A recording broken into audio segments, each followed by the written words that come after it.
Got it. Okay. We are good to go. This is Zoom 10 with Dr. Zan's group only. And we're going to start with the presentation on case study 4 by Amber.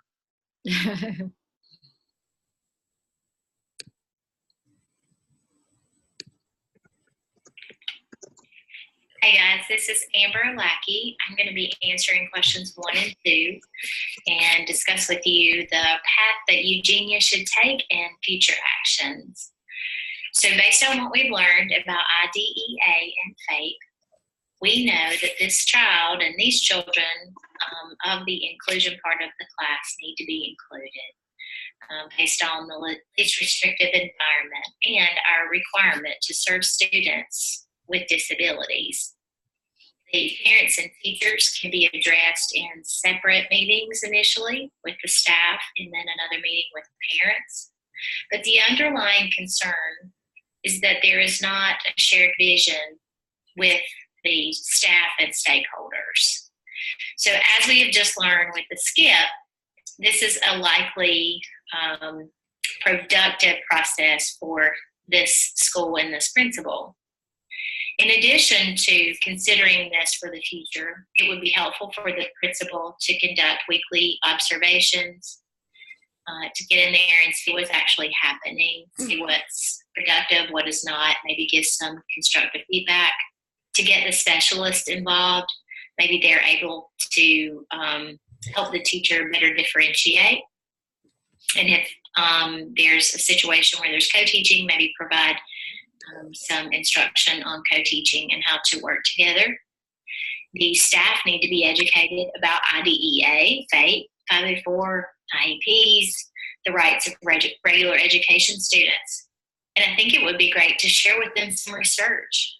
It was very interesting to read about the Johns Hopkins University study that shared reading assessments actually increased in a classroom with students with disabilities, and the lower students who weren't necessarily identified with a disability had a greater improvement as well.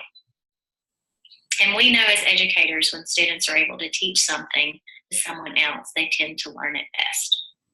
So for the future, hopefully Eugenia would be able to create a stakeholder and staff member team that will share a unified vision for student success. And then that team could meet annually to update their goals. Thank you.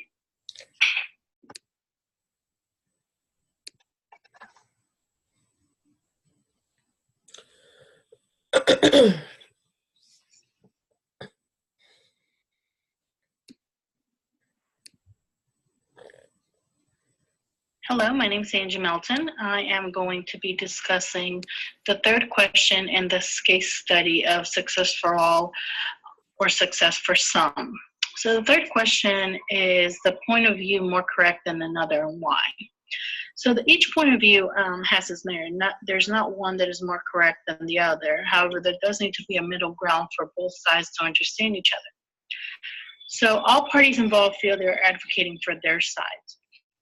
The truth of the matter is that all students should be provided with quality education.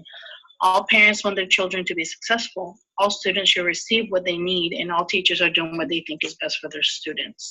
So as we look at this case study, we realize that one of the points of view is not more correct than the other. They're both advocating for their side. And it's important to determine what a middle ground would be to ensure that all students are being served. So the next steps would be to plan to provide support for all students while building a community of trust.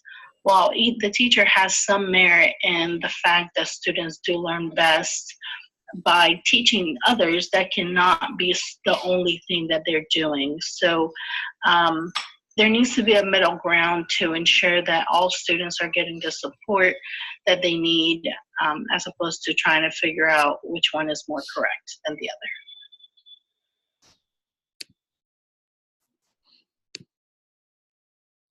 Good evening. My name is Kara Brooks, and I'll be talking to you about question number 4. What kind of collaboration from the children's families might the principal and the teachers propose in order to improve the inclusive education program, encourage an appreciation for diversity, and stimulate learning for all the students at the school? Communication is always the key component to academic success. Collaboration should first begin with the IEP specialist and clarifying their role with the general education teacher. The question is, how effective is the communication of the IEP specialist with Sylvia? Has anyone ever observed her classroom to offer support on how she can facilitate learning in an inclusive setting? The principal should meet with parents along with the lead IEP specialist in order to share changes to inclusion and special needs students with specialist support. Parents can attend monthly parent meetings that include the lead IEP specialist, implemented in order to move transparency and sharing the progress of the inclusive program and instructional best practices for inclusive schools and classrooms. Show the data. We need to know what's working and what's not working, and our data definitely proves if we need to still be implementing something or should we stop and try something else. Emphasize the positive. Be open to improvements and suggestions. Communication quarterly regarding the inclusive and general education program, such as a newsletter and sharing about the inclusive teachers who serve in each classroom, perhaps a spotlight on the teacher or best practices. Differentiated activities shared to support both regular ed and EP, perhaps student-led conferencing to show the quality of work in the classroom and what's being done for both regular ed and special ed. Parents can possibly volunteer in the classroom to support the general education teacher, but not necessarily to work with the IEP students. Principal and lead IEP specialists meet with all parents to share the plan for addressing their concerns and meet monthly to share continual progress. What is working, what is not working? Continual feedback is a must to meet the progress and help students who have both a regular ed and special education setting. Perhaps the full inclusion model will be more effective, but data needs to be examined to see what's working. Thank you.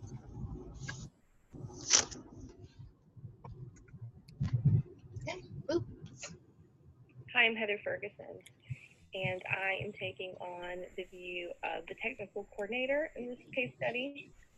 The technical coordinator should collaborate with administration. 1, reaching out to parents and community to strengthen the communication between staff and all stakeholders is essential.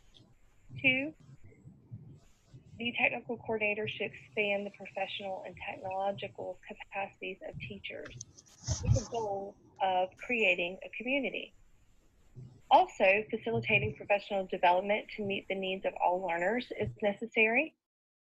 Another key point is focusing on student learning and achievement. Also, using the school improvement plan to address incoherence within grade levels.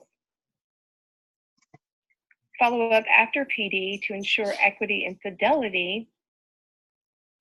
And community technology night with takeaways for families would be another key point that would be crucial in resolving and helping families understand how to educate their children. So the bottom line is to put a plan in place to support what our textbook refers to on page 175, the Principal's Guide to School Law. It talks about LRE, the least restrictive environment, and what that mandates and what principals are obligated to abide by in order to provide an appropriate education for children.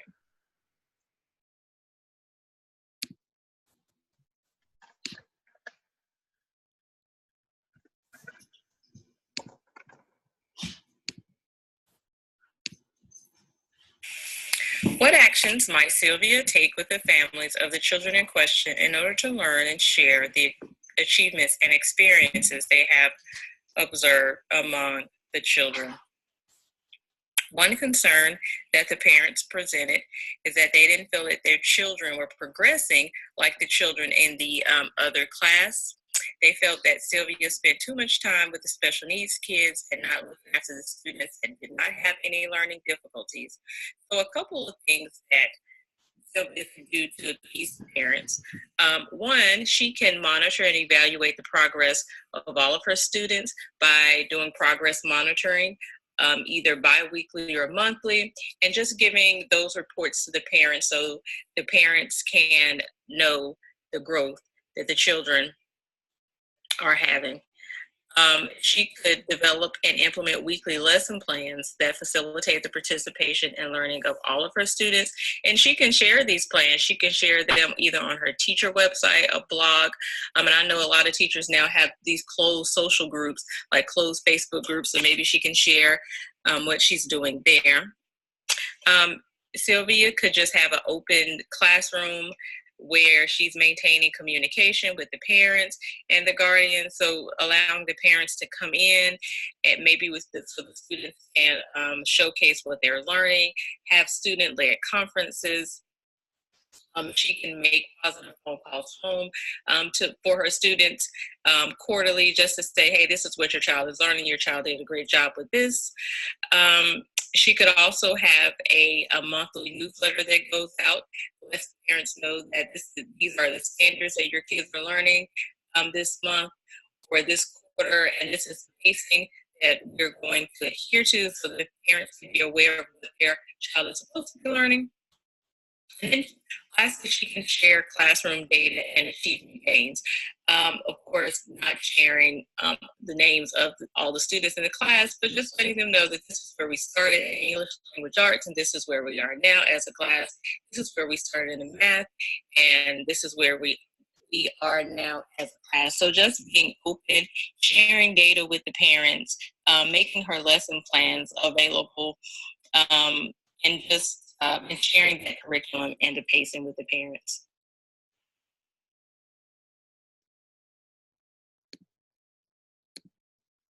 Okay, that's it.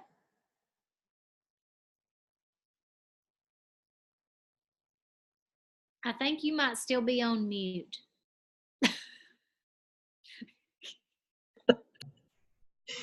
It said a lot of good points. I bet we're going to find that a lot of those run through, because there's some really strong points. But I like especially that you related it to the skip, because that's so true. That's the process that you're learning in that skip is something that would have really come in handy here before the fact. All right, so Kelly, you or Kelly's group want to go next, if we can figure out how to do that? It looks like some folks might still not. Oh, there's Kelly. Let me just read through these. I'm sorry, Kelly. It's saying some people are still having. Oh, that's you, Kelly. Never mind. Tomorrow must be having a hard time too. Okay. All right, I'm gonna share my screen, then we're gonna start. Okay.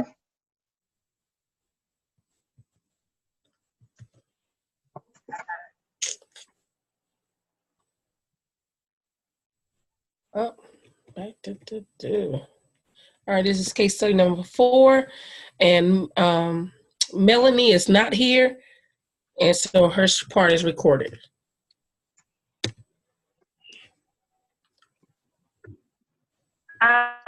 Okay, so I have how might the principal approach this and future meetings with her teachers, and is it necessary to choose one approach over another? So meetings with teachers in the future and this meeting should be approached with clear goals and outcomes and expectations. The principal must be prepared to lead meetings related.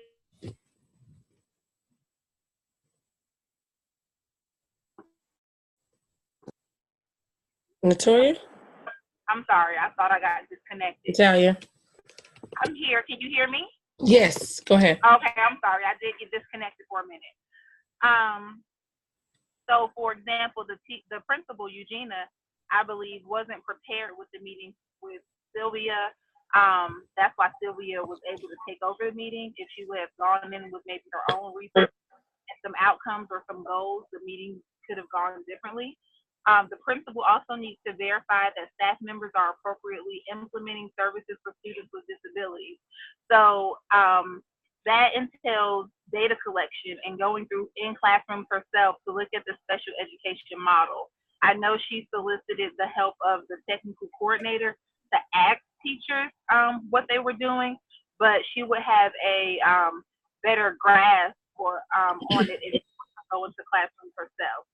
And then as a school, I do believe that it is necessary to choose one approach over another so that we can form a cohesive learning environment in which teachers use the same special education model. So if I go in classroom 3A, the same model that's being used should be used in classroom 3B as well, just so that it's a little more cohesive. Parents know what to expect in every classroom, teachers know what to expect, and everyone should be on the same page. And lastly, the principal should also encourage special and general ed teachers to collaborate through team and cooperative teaching opportunities so that I think someone mentioned earlier about the co-teaching so that they could get that model down and really hone in on what special education is going to look like within that school. Okay, are you finished, Natalia? Yes. Okay.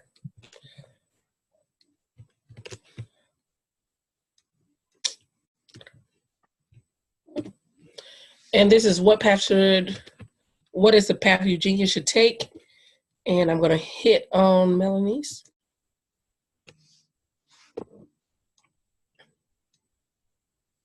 Hey guys, it's Melanie Shaver, and I am here in New Orleans at a diversity training.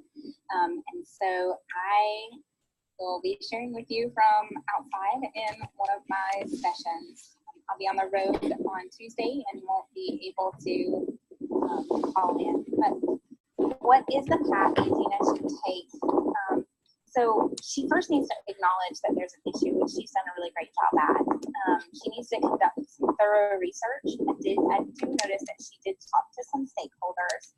She also needs to visit classrooms and review the data. By reviewing the best practices and assessing whether or not those best practices will fit for her classrooms and her school, and then make sure that they're actually being implemented. And if they're not, then they need to develop and implement an inclusive support training. She needs to leverage the teachers and the specialists and maybe even some parents to provide appropriate support. She needs to brand and market the work that's being done via social media, newsletters, the newspaper. She's really got to share her results. So what are they doing? How are they doing it? Does it align with best practices? And share it out. She has a lot of different opinions coming to her from staff and parents. So I think that building a common definition with staff and families and ensuring that students also know what that definition looks like is really going to be important. She should also clarify the roles of the tech integrations and then the specialist, and develop some look-fors, like what are you looking for when you come into a diverse classroom, and how do I know as an administrator that you're meeting all the needs of those students? That's something that we have sat down and really looked at in order to make sure that that differentiation isn't just a word that's thrown around and scaffolding supports. So I think that is an important path for her to take.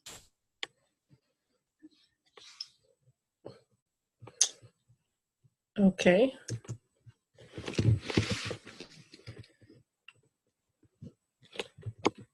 Okay, so is one point of view more correct than another, and why? So the debate expressed by the teachers in this study is a matter of mainstreaming versus inclusion. Mainstreaming is the selective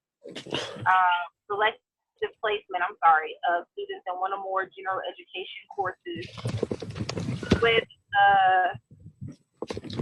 special education teacher or specialist overseeing the learning activities. But inclusion is secures the opportunity for students with disabilities to learn alongside their non-disabled peers, but the general education teacher oversees the learning. So mainstreaming and inclusion are both legal, but under the IDEA law, least restrictive environment is what's required, not inclusion. Inclusion is not required, but disabled students have to have the least restrictive environment. And whether one point of view is more correct than another depends on the severity of the student's disability, because the law says that only when the nature or severity of the disability of a child is such that education in regular classrooms with the use of other aids and resources cannot be achieved is when they should be moved into a different environment. And it's also important to note that not all students with disabilities even are eligible for special education. So that's another concern to figure out when we're thinking about which viewpoint is more correct than another. But for those students, there are 504 plans that are available for accommodation and things of that such. Okay, what kind of collaboration from the children's family might the teacher and the principal propose in order to improve the inclusion education program, encourage and appreciation for diversity, and stimulate learning for all students in the school? And I kind of thought about my classroom in this aspect as I was doing some research on this question. And one thing is like building relationships, so that teachers are being encouraged to help students develop cooperative relationships, and research examining student attitudes towards their peers with disabilities has suggested that the contact with students with disabilities might lead to positive attitudes. And I also talked in my research, it also talked about how our body language and maybe not nonverbal cues can make students who have a disability feel some type of way. Collaborative problem solving projects, regular classroom meetings in order to provide students a voice for concerns related to students with disabilities and to help them to develop an understanding or empathy. School-wide initiatives that promote and celebrate diversity. Student projects, school activities, and artwork on walls can be highlighted. Recommend the implementation of school-wide based programs that emphasizes success for all students rather than this competition, as well as programs that focus on respect and cooperation. Next, I'm going to play Kelly's portion since you can't hear her.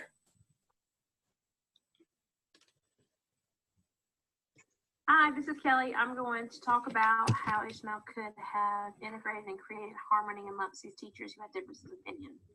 So first of all, you could hold a teacher meeting, obviously, to explain the expectations of inclusion and how having these special needs students in their classroom is beneficial to those students. You want them to be in the least restricted environment. You can have teachers express their valid points and share examples and results of how the inclusion works in their classroom. Show videos, the clips of inclusions taking place in the classrooms. You can also share just what least restrictive environment is. I'm sure the teachers are all aware, but just another time to explain that. And they also, with this, could talk about an inclusion teacher or special need teacher coming in with a regular ed teacher, so that regular ed teacher is not having to take time specifically out for those students, and when she's not balancing that time between the other students as well, because all of them need the same instructions. So if an inclusion teacher came in, then she would be able to work in small group alongside and co-teach with that regular ed teacher, or teach in her small groups. Also important to remember that these teachers know that they shouldn't just be attending the class and getting the information. They should also be assessing with that regular ed classroom. And something else they could do is teachers could observe each other teach. When they go in and observe, they might learn different ways, strategies to incorporate instruction for all students that are learning in their classroom. Thanks so much.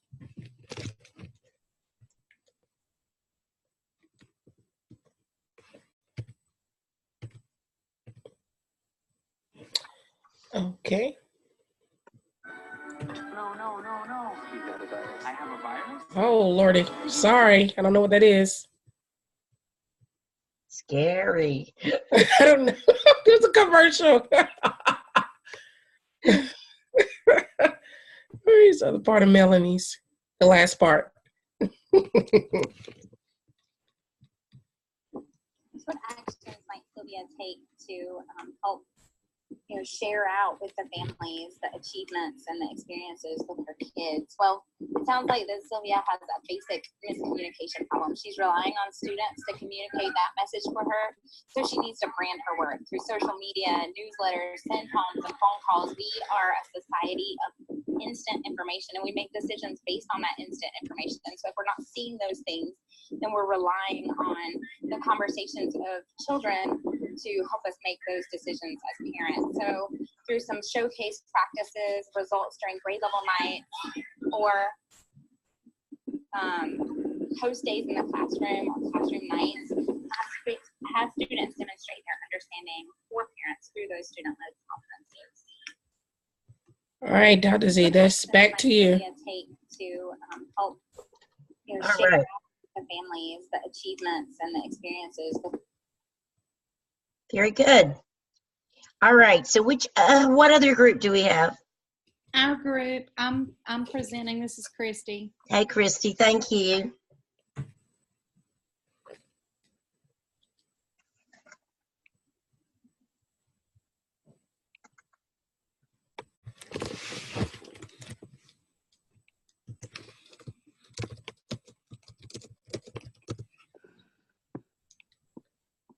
Can you see my screen? Cannot. Oh.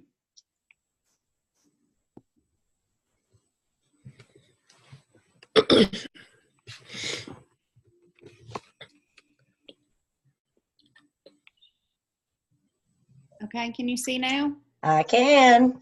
Can everybody else? Mm-hmm. Yes. Okay, good.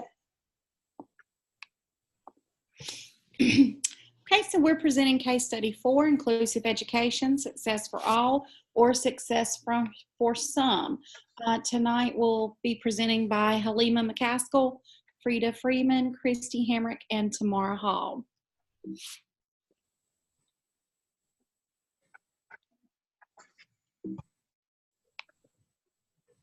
We first want to look at the principal's approach.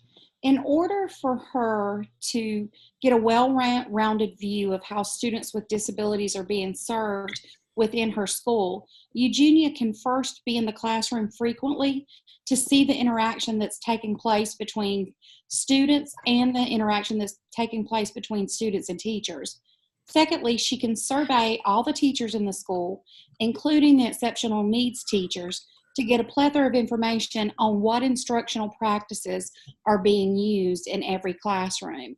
And then in addition to that, she needs to contact her EC department at the district level to find out what kind of supports and resources she can receive there for training for her staff. In regard to one approach being better than the other, there are varying perspectives about the approach, but the law that guides the practice is IDA 2004, which guarantees a free, appropriate public education to students with disabilities in their least restrictive environment. Under this law, it's required that there is a continuum of placements available to accommodate the needs of all children with disabilities. Schools and districts should already have these in place, and then IEP teams will then make the decision about what's best for each individual student. These placements can extend from the regular education classroom to residential settings.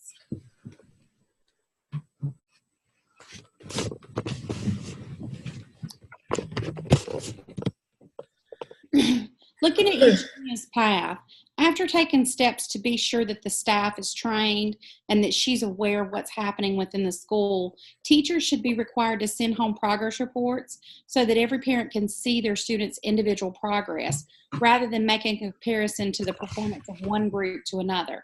Eugenia should meet with parents, assuring them of the steps the school's taking so that every student is engaged and exposed to a rigorous course of study. In regard to one point being more correct than the other, what needs to be focused on is that the law is being followed and that students are in their least restrictive environment.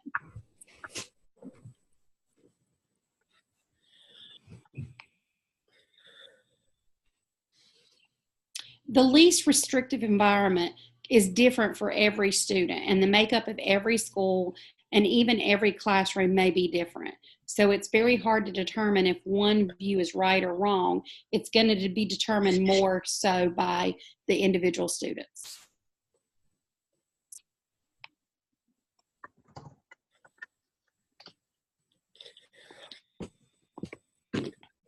Hi everyone, this is Halima, and I'm going to address the question, what kind of collaboration from the children's families might the principal and the teachers propose in order to improve the inclusive education program, encourage an appreciation for diversity, and stimulate learning for the students at the school? First, I'm going to address how the school can improve the inclusive education program.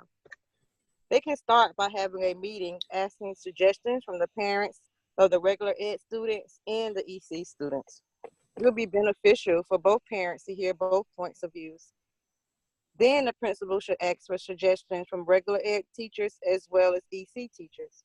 The EC teachers could help support the regular ed teachers and give insight towards some concerns. The principal should also ask the students for suggestions. It's important to know how the students feel about the situation and their thoughts on how to improve it. On the next slide, I will address how the school can encourage an appreciation for diversity.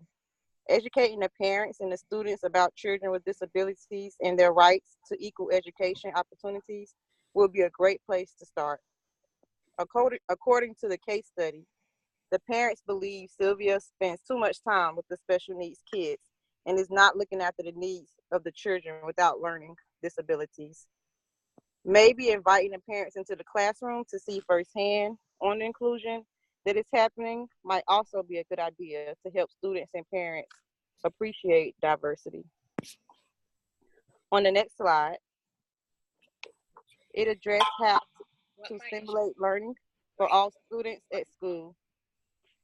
According to the case study, the children have also told their parents that for some while, they have been instructed to help the kids in the program with assessments that Sylvia gives them, assignments that Sylvia gives them in different subject areas.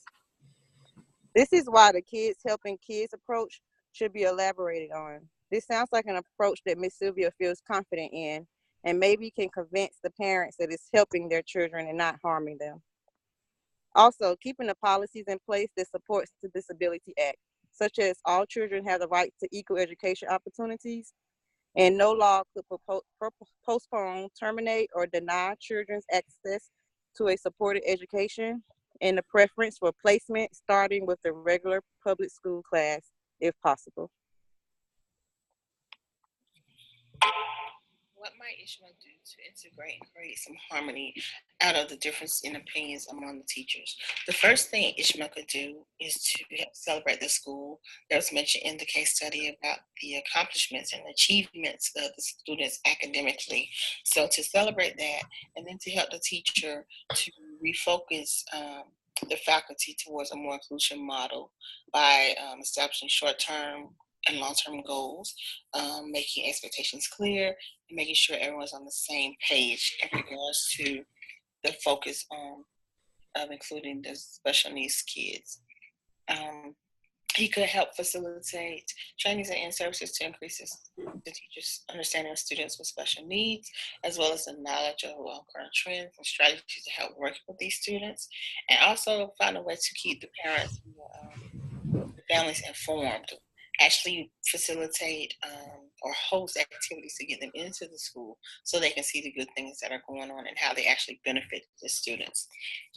As for teachers, Ishmael could celebrate the teachers, thank them for their dedication, congratulate them, and praise them for their hard work for the students and advocating for the students, and celebrate the veteran teachers, encourage, maybe pair them with the teachers that don't have as much experience with working with students with special needs, teachers that are general education teachers that don't have as much experience or exposure, tend to have high stress, high anxiety in regards to doing so. So providing that additional support and pairing them with veteran teachers. And collaborating with the specialists and their colleagues, actually put the specialists in the classrooms. create PLC meeting times or just once a week to review progress, student needs, the goals, get the specialists to actually help the teachers learn about the students, their needs, their interests, their strengths, and identify the positives about happening in the classroom, not just the negatives. Move towards a more co-teaching model, help them facilitate that, and also just encouraging the teachers to take more ownership of the special needs kids and recognize that the best teacher of children are the children, and the benefits of having the students in the classroom, which encourages empathy, reinforces skills, give them a good example and model for good study skills, and promote an atmosphere of high self-esteem and pride. And lastly, in the classroom, Ismail could help the teachers generalize the skills they've gathered from all the collaboration and attending the trainings and in-services into the daily classroom practices. He can help them facilitate activities for universal design for learning, differentiation of instruction, and actually help them look at the groupings and make them more heterogeneous and having all the special education students in one room. Disperse them throughout the other teachers as well. So at this point, the best thing Ishmael can do is to push collaboration to increase the teachers' knowledge and resources, and provide support to help make the necessary changes in the school environment and within the faculty.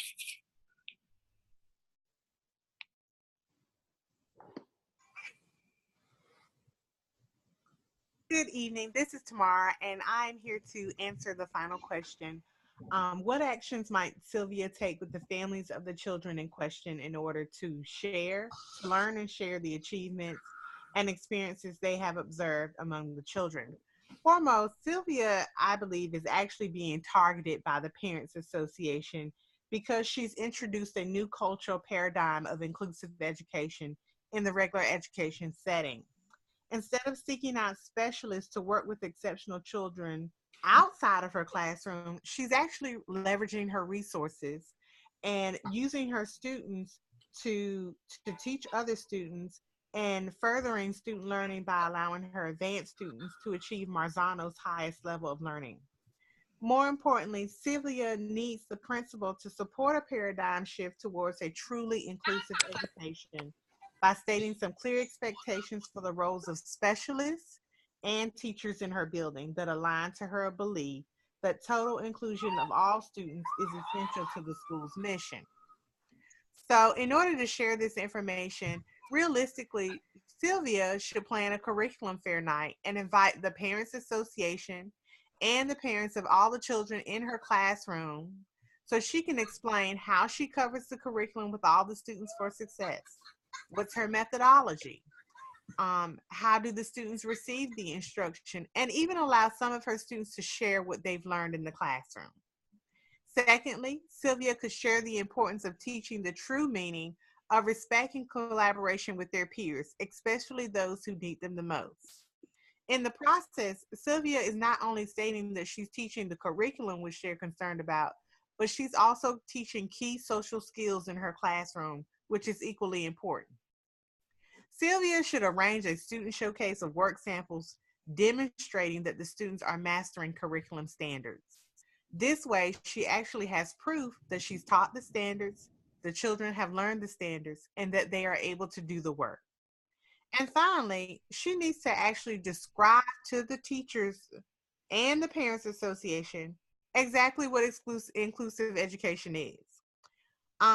It does not seem that exceptional children are truly included at her school at the moment. It actually seems that they're struggling to figure out what they should do with their educational specialists. Should they participate in the actual instruction in the classroom? Should students be pulled out and then worked with individually? Or are they actually including everyone in the regular education setting? So I know this is a difficult time for Sylvia, but I do hope that she's able to share all this information and that her principal supports her in a major paradigm shift for all students. Thank you.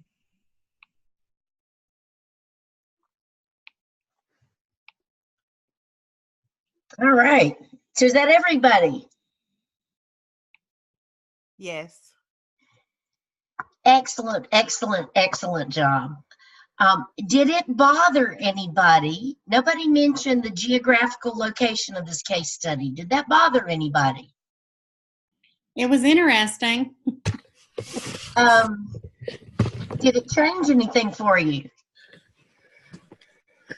Well, it let me understand why Sylvia was having such a struggle, because here, I think a principal would have just answered the concerns of the parent association by saying that it is our responsibility and it is the law that we have inclusive education. And I think the discussion would have ended there. We had a coaches meeting last night. And so one of the things that we were discussing, I'm going to a school law conference tomorrow, or a law conference tomorrow. Anyway, one of the things we were discussing was the case studies. And we all believe that you demonstrate your learning. I'm not a huge advocate of writing answers to questions all the time. But I really do like the case studies. I feel like the case studies gives you a chance to operate at a higher level of learning, and that you're actually able to ingest more of what you're learning and more of what you've read, and then take that to application. So anyway, we were discussing it, and somebody asked the question, why did this take place in Chile? It's really upsetting my students. And I just sat back and listened. And so somebody finally said, well, Dr. Sands, are any of your students perplexed by this? And I said, nope, they just wheeled right on. Nobody mentioned it. And Dr. Lamb started laughing, and he said, well, the only reason we put it in Chile was just to be a distractor. You know, it was just a distraction to see. It's kind of like, well, are you going to know how to, are you just depending on how you go through the law step by step because it's right here? Or can you get out of that and out of your tunnel vision and look at the broader picture? So you all passed that with flying colors. I'm really proud of you. I knew you were a really smart group, but after that discussion, I just felt like I had, you know, a step above. Y'all did great. I want to point out a couple of things really quick. I've got another class at 8, so I'm going to be really fast. But the first thing I wanted to say is what this case reminded me of is the same thing that every one of these that we've talked about, and that is be proactive. You don't implement something and wait till parents are upset about it. You make sure that at all times you are educating your parents and your staff and your students about why you do the things you do and how you do the things you do. And that brings me to probably the thing I am the most proud's not the right word, but I'll take it. The most proud of in my career, and that was implementing full-fledged student-led conferences. It took a period of time to get it going, but once we implemented student-led conferences, they were the greatest thing that ever happened. We did it kindergarten through 4th grade, which is what we had, and student-led conferences are such a great way for parents to truly understand what's happening in the classrooms and in their schools, and to take ownership of it. And when a student presents what they're learning and how things go within their classroom, parents can't be against it. So I don't know how much you know about student-led conference. I'd love to just do a whole night on student-led conferences, but anything like that where you can be proactive and have the students involved is awesome. Okay, third thing is, I already mentioned that Chile was a diversion.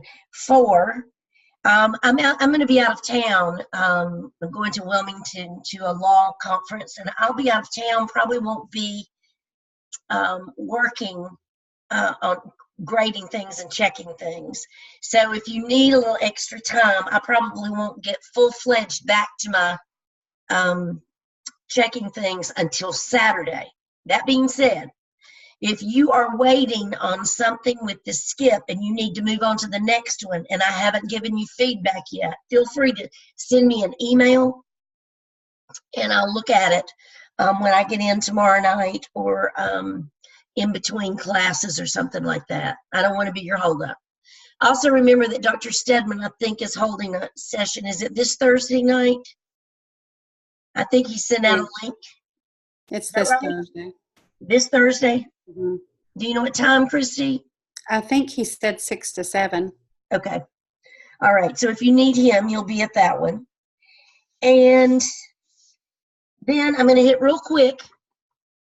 Any questions so far? All right. I'm going to hit real quick on the facilities because that's what we were talking about tonight. So the first thing is that you're in charge of that building. It's your building. You need to take that very personally. Again, it was kind of like I didn't realize that the ESD staff was my staff. I didn't realize the custodial care was my staff. And I didn't realize that building was my building until I moved into the principalship. And I took a lot of pride. We had a brand new building. And so I took a lot of pride in that. One of the rules that I had, I was never going to be one of those principals that had stupid, sticky little rules, but I did have a rule, and that was no tape. No tape of any kind on the walls, or the floor, or the carpet, or the furniture, no tape on anything. And I was big about that. No masking tape, no duct tape, no Scotch tape, no tape on the walls, on the floors, anything. Now, the reason for that is pretty simple. If you ever notice the residue that's left behind when you put tape on something, that residue, unless you go back and clean it up, and I can promise you nobody does, well, I shouldn't say nobody. Very few do. So what happens is over the years, that attracts dirt, and it looks bad, and it eventually gets to where it'll take the paint off. And then when they paint, they just paint right over it. And then that makes a bad spot too. So it's a bigger deal than you think. You can do an experiment in your classroom, unless your principal has a no tape rule. You can do an experiment in your classroom and see what I'm talking about. So when I retired, everybody brought tape to my retirement party and let me know that they could not wait to use the tape. And on my very last day of school, we had another party, and everybody brought their tape and pretty much waited till I got out the door, and they were waving their tape. They couldn't wait to go back and tape things all up in their classroom. So I gave them lots of other resources. I made sure that they had, places that were up that they could put things up without tape.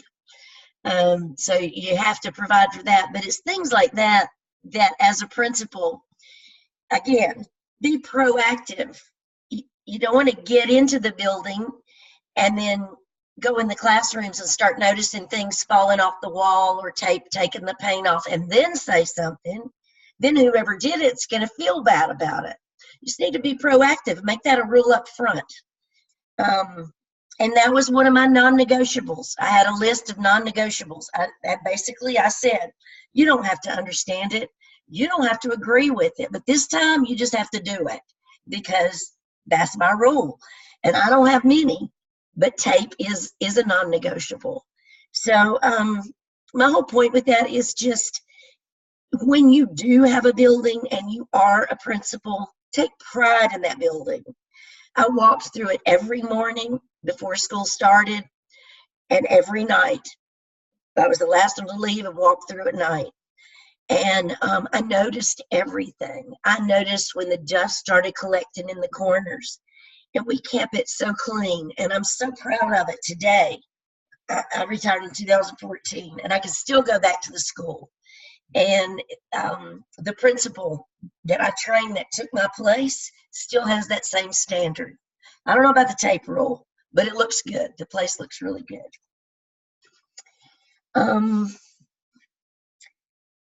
I'm going to send you just just a few slides on a PowerPoint that just kind of has some things to ponder about the building.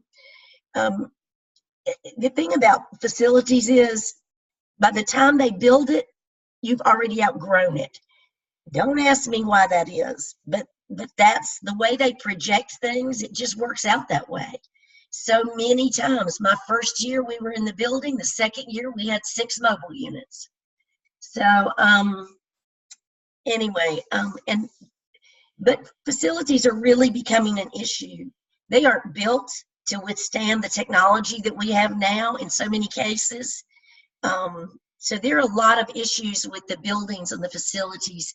That some of the traveling that I do in some of the areas, and it's just amazing what conditions people are working in and going to school in.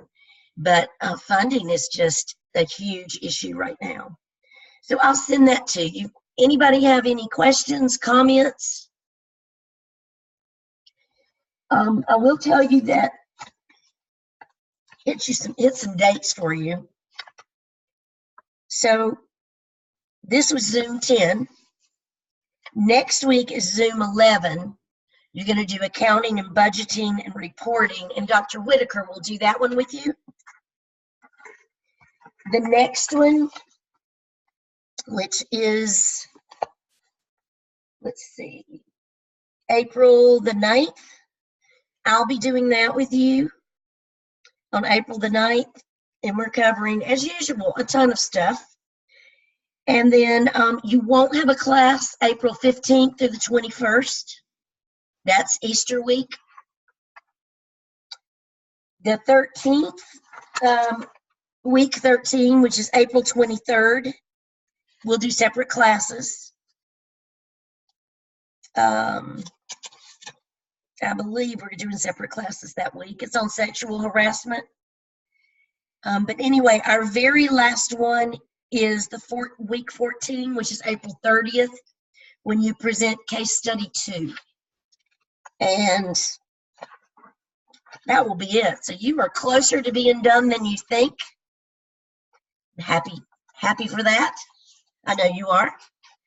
But again, don't let me slow you down. Don't rush to do your other work if you need a couple more days, because like I said, I'm not checking again probably till Saturday. But if you need me to look at something before then, go ahead and put it in Blackboard like you normally do. It has to be there to get a grade. But if you want to email it to me for my immediate feedback, I'll try to get to that way. Okay? All right. Well, you guys have a great night. I enjoyed being with you as always. And I hope you have a great day tomorrow. And I'll talk to you again week after next, I guess. But let me know if you need me. Bye.